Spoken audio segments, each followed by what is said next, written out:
Praise lord brother. నా పేరు రేణుక, ఖమ్మం నుంచి మాట్లాడుతున్నాను బ్రదర్.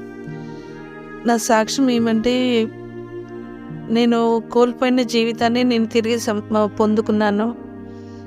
అంటే ఇప్పుడు పెళ్ళై నాకు 18 సంవత్సరాలు అవుతుంది బ్రదర్. గర్భఫలం కూడా 14 సంవత్సరం తర్వాత ఇచ్చాడు దేవుడు. కానీ ఇచ్చి 2 ఆడపిల్లల్ని ఇచ్చాడు బ్రదర్. ఇచ్చిన ఇప్పటికీ అంటే నేను పొద్దున తెల్లవారుజామున ప్రార్థనలో పాల్గొనక ముందు వరకు కూడా బ్రదర్ నాది డిప్రెషన్లో, అది ఎట్లా అంటే మాకు ఇన్కమ్ సరిగ్గా లేదు. దాంట్లోనూ 2 పిల్లలు, అది కూడా చాలా సంవత్సరాల తర్వాత ఇచ్చారు. ఇచ్చినా కూడా నాకు వాళ్ళు చూసుకున్నా కూడా నాకు సంతోషం లేకుండా ఉంది. ఏ రోజు కూడా నా మొహంలో సంతోషం లేకుండానే ఉంది బ్రదర్. కానీ సంపాదన లేదు, పిల్లలు, నా పరిస్థితి ఏంటి, దేవుడు అలానే నేను దేవుడికి దూరంగా ఉన్నానా అంటే లేదు. ప్రార్థనలు చేసుకుంటూ ఉండేదాన్ని, స్తోత్రాలు ఎప్పుడు నేను పని చేసుకుంటున్నా కానీ స్తోత్రం ప్రభువా, స్తోత్రం ప్రభువా అని చెప్పుకుంటూనే ఉండేదాన్ని, 1000 స్తుతులు చెప్పుకుంటూ ఉండేదాన్ని. కానీ నేను ఏమి ఫలించని పొజిషన్లోనే ఉన్నాను. ఎక్కడ కూడా నేను అభివృద్ధి పొందుకోలేదు. నేను చదువుకున్నాను, పీజీ వరకు చదువుకున్నాను. పెళ్ళి ముందు వరకు కూడా నేను ఏం అవ్వాలి, నా గోల్ ఏంటి అని దాంట్లో ఉన్న నేను పెళ్ళి తర్వాత ఒక్కొక్కటి మెల్లమెల్లగా నా గోల్ అన్నీ పోయి డిప్రెషన్లోకి వెళ్ళిపోయి ఎన్నోసార్లు చచ్చిపోతే బాగుండు, ఇప్పటికీ కూడా పిల్లలు అయినాక కూడా నేను చచ్చిపోతే బాగుండు, నాతో పాటు నా పిల్లల్ని కూడా నేను ఎట్లా, నా పిల్లల పరిస్థితి ఎట్లా, వాళ్ళని కూడా నాతో పాటు తీసుకెళ్ళిపోతే బాగుండు అన్న దురాలోచనలతో ఉండేదాన్ని ప్రభువా.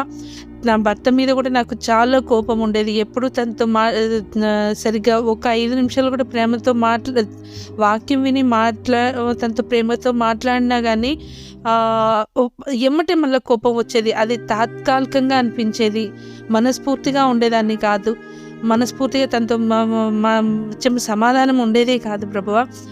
అందరికీ బయట ఎవరు చూసినా కానీ మేము ఎంతో మంచిగా ఉన్నాము, మా ఆర్థిక పరిస్థితి మెరుగ్గా ఉంది, మా ఫ్యామిలీ సమాధానంగా ఉన్నది అన్నట్టుగానే కనపడే వాళ్ళము. కానీ లోపల నా భవిష్యత్తు ఏంటి, నా పిల్లల భవిష్యత్తు ఏంటి, మా పరిస్థితి ఏంటి అనేదని ఎంతో బాధగా ఉండేదాన్ని. ఎంతో చాలా డిప్రెషన్లో వెళ్ళాను. కానీ 2 సంవత్సరాల క్రితమే మొదటి జామున లేసి ప్రార్థన చేయాలని దేవుడు వాక్యం ద్వారా నాతో మాట్లాడినా కానీ ఎప్పుడు లేచి అలారం పెట్టుకున్న ఆర్థిక సమస్యలతో రాత్రికి ఎప్పుడుకో పడుకునేది, 12కో 1కో పడుకోవడం వల్ల నేను పొద్దున్నే లేచి ప్రార్థన చేసుకునేదాన్ని కాదు. చాలా బాధగా అనిపించేది. 3కి అలారం పెట్టుకున్నా బంద్ చేసేయడం, పడుకోవడం, ఇలాగే జరిగేది. కానీ బ్రదర్ మీ వాక్యం, మీ ప్రార్థన వేకువజామున పొద్దున్న లేచి చేసే ప్రార్థనలో గత 10 రోజులుగా నేను పాల్గొంటూనే ఉన్నాను. నేను ఏ రోజు కూడా మిస్ చేయలేదు బ్రదర్. 3:30 కన్నా ముందే నాకు మేలుకు వస్తుంది, అలసటగా కూడా ఉండట్లేదు. నైట్ లేట్ అయినా కానీ నేను పొద్దున్నే మెలకుగా ఉంటుంది, లేస్తున్నాను, ప్రార్థనలో ఉంటున్నాను బ్రదర్. నాకున్న అప్పులన్నీ కూడా బ్రదర్ నేను తీరిపోయాయని నమ్మాను. నమ్మి ప్రార్థనలోనే ఉంటున్నాను. ముందు ముఖ్యంగా నేను ఎంతో సంతోషంగా ఉంది, నా మొహంలో నవ్వు ఉంది, జీవితంలో సంతోషం కనపడుతుంది. ఆ సంతోషం అది ఎవరు దొంగలించలేదు. ఎందుకనంటే అది దేవుడు నాలో ఏర్పరచబడిందని నేను గట్టిగా నమ్ముతున్నాను బ్రదర్.